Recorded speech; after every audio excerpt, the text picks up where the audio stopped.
പഠിക്കാൻ ഒരുപാട് കഷ്ടപ്പെടാതെ എങ്ങനെ ടോപ്പർ ആവാം?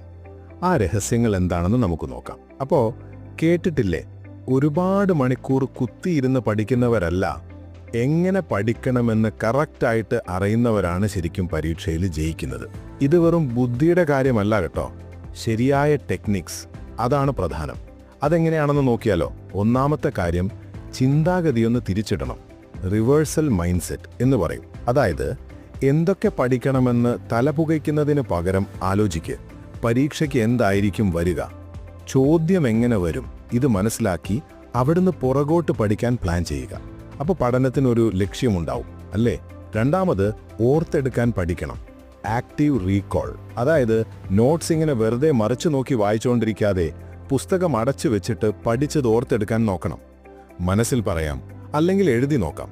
തലച്ചോറിനെ ഇങ്ങനെ ഓർക്കാൻ നിർബന്ധിക്കുന്നത് ഓർമ്മ ഉറപ്പിക്കാൻ ബെസ്റ്റാണ്. അവസാനമായിട്ട് കംപ്രഷൻ എഫക്റ്റ്, പഠിച്ച കാര്യങ്ങൾ ചുരുക്കിയെടുക്കണം.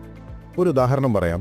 ഒരു 3 പേജുള്ള നോട്ട്, അതിനെ ആദ്യം ഒരു 10 പോയിന്റ് ആക്കുക, പിന്നെ അതിനെ ഒരു 5 പ്രധാന വാക്കുകളിലേക്ക് മാറ്റുക, അവസാനം ഒറ്റ ചിത്രമായിട്ട് മനസ്സിൽ ഓർക്കാൻ പറ്റണം.